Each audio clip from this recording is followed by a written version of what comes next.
a gambling man, man, man. I'm a gambling man, man. I'm a gambling man, man, man. I'm a gambling man. I gamble down in Washington. I've gambled up in Maine. I'm going down in Georgia. Tom Gamble is indeed a gambling man. Who else would have prime Napa Valley acreage planted to Sauvignon Blanc? Now I know what you're thinking.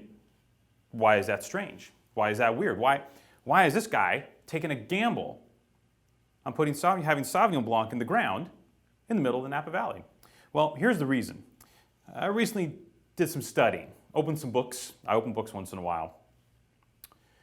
Turns out that the average price per ton for Cabernet Sauvignon grapes in the Napa Valley in 2012 was $5,100 per ton. That's a lot of scratch. Okay, so figure 4 tons an acre. You know, that's, if you're selling your grapes for an average price in the Napa Valley, not to say this is in an average spot, we'll get to that. You're talking about $20,000 an acre.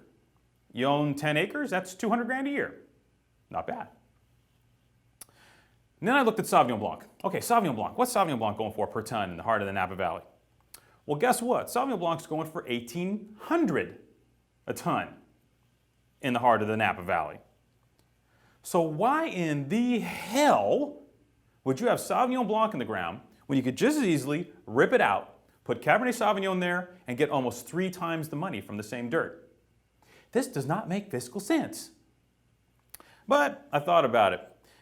Tom Gamble's not a guy that's, sure, he's interested in making money. He's a grower and he's in the business, but his family's been in the Napa Valley for almost 100 years. And to him, Sauvignon Blanc in this particular vineyard that's just the way it is. And it's going to stay that way. And you know what? We are stoked because of it.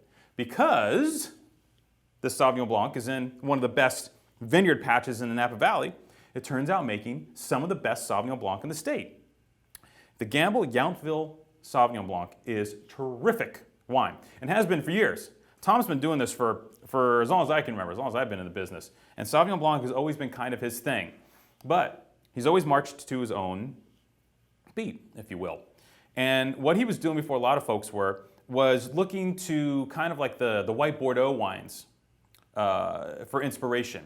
So he was doing some barrel fermenting, which, a lot of folks tried to do. Mondavi does it, et cetera, with Fumé Blanc, and how that whole thing got started. But Tom did it in a little different way. He's got 2 different clones planted in this vineyard, this very special piece of dirt in Napa Valley. One is the Musqué clone, which gives this wonderful floral character, that just really jumps out of the glass. Just bright, vivid, type florality. And then he's got an old Loire Valley clone from Lou Preston, which Lou Preston was one of the Sauvignon Blanc pioneers in Sonoma County way back when. And a lot of folks have dug into Lou's vineyard to get budwood for that, to grow their own Sauvignon Blanc, because Lou's wine was so impressive. So he's got those 2 combined together. And when you combine them with about 3/4 of the wine hitting a little barrel ferment, not a bunch of new oak, but a little barrel ferment, you get Eureka, bang, boom, pow, zoom, stars when it comes to Sauvignon Blanc.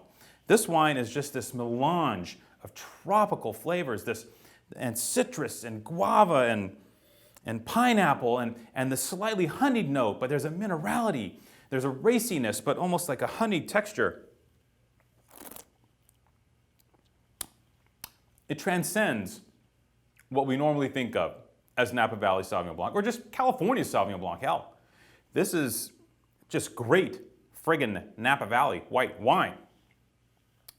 Now, here's the deal. As I said before, Cabernet Sauvignon, $5,100 a ton. Sauvignon Blanc, $1,800 a ton. Well, what do? If you're gonna try and get your money out of it, well, you make the best damn Sauvignon Blanc in the Napa Valley, and you charge accordingly. So usually this wine sees the shelf around $32. But we get to offer it at a much better price than that, substantially better. And in the end, you get one of the complete Napa Valley white wine drinking experiences. I implore you to grab a few bottles of this wine. It'll drink well this summer and the next summer, and perhaps the summer after. It can age deceptively well. And to me, it is one of the complete white wine drinking experiences in Napa Valley, and I'm absolutely tickle pink I get to sell it to you. Cheers. I'm a gambling man, I'm a gambling man.